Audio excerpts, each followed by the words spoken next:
Bonjour, je suis Bastien Benbassa, assistant dans le service du professeur Vergès au CHU de Toulouse. Je vais vous présenter l'anatomie du nerf hypoglosse en chirurgie cervico-faciale.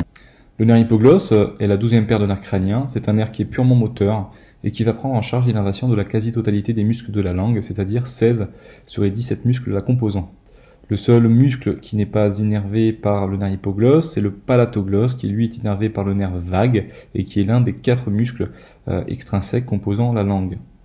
Le nerf hypoglosse réalisera plusieurs anastomoses, avec notamment le nerf mandibulaire et le nerf vague, mais également avec le plexus cervical et le rameau antérieur de la racine cervicale C1, dont il est accompagné, qui innervera le génioïdien, mais également le muscle thyroïdien. L'hypoglosse est essentiel aux fonctions de phonation, mastication et déglutition chez l'homme. C'est un nerf particulièrement exposé lors de la réalisation de chirurgie du type sous-mandibulectomie et lors des évidements ganglionnaires cervicaux des secteurs sous-mandibulaires et sous-digastriques. La connaissance de son anatomie est donc indispensable aux chirurgiens cervico-faciaux afin de le préserver. Le nerf hypoglosse présente un trajet endocrânien et un trajet exocrânien. Il naît par plusieurs radicelles de la face antérolatérale du tronc cérébral, va cheminer latéralement dans la fosse cérébrale postérieure et sortir de l'endocrâne par le canal hypoglosse, situé au niveau de l'os occipital, latéralement, en avant de chaque condyle occipitaux et médialement au foramen jugulaire. Après sa sortie du crâne, le nerf hypoglosse va successivement cheminer dans 3 espaces du cou, l'espace rétrostylien, l'espace vasculaire ou trigone carotidien et l'espace sous-mandibulaire.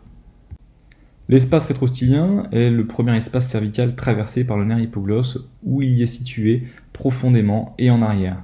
Il présente un trajet oblique, en bas, en avant et en dehors, et va cheminer médialement au nerf glossopharyngien et au nerf vague, auquel il donnera une anastomose. Il présente également un accolement avec le rameau cervical C1, la plupart des fibres de C1 quitteront le nerf hypoglosse en formant la racine supérieure de l'anse cervicale.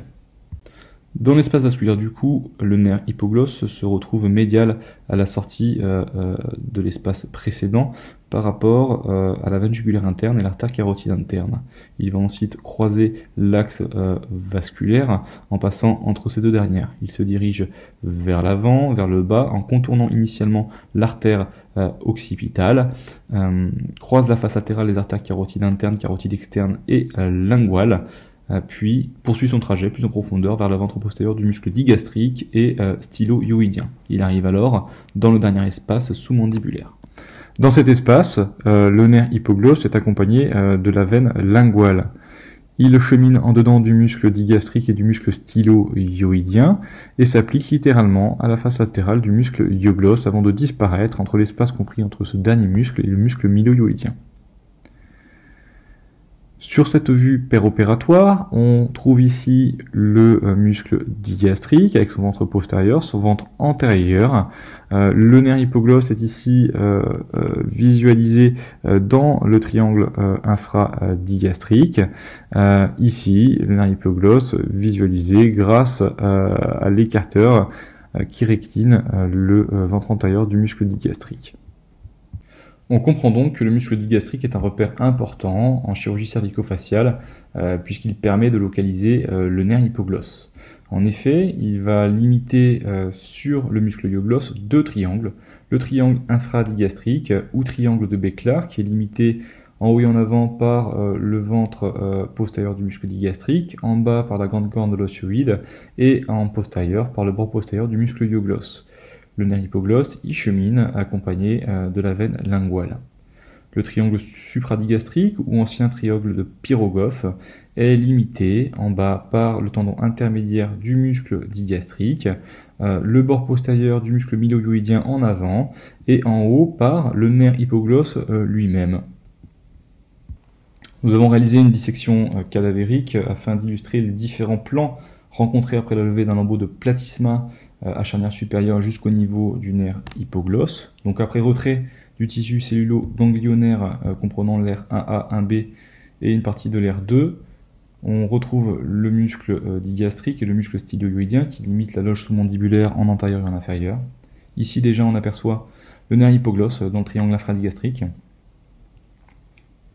En reclinant la veine jugulaire interne, on aperçoit l'anse cervicale qui naît du nerf hypoglosse et va innerver les muscles sous-hyoïdiens en longeant la veine jugulaire interne. On sectionne les attaches du muscle digastrique et du muscle stylo-hyoïdien, ce qui permet de démasquer le nerf hypoglosse dans son trajet au sein de la loge mandibulaire. Ici, le muscle mylo-hyoïdien, en médial duquel disparaît le nerf hypoglosse, le nerf lingual, et le muscle hyoglosse, au contact duquel chemine le nerf hypoglosse. Il donnera à ce niveau-là 2 à 3 branches en moyenne. On sectionne le mylo-hyoïdien, ce qui nous permet de retrouver le nerf hypoglosse qui avait disparu, qui a un trajet ascendant, oblique et vers le haut, et qui va se perdre dans l'épaisseur de la langue en innervant le muscle génioglosse. Merci de votre attention.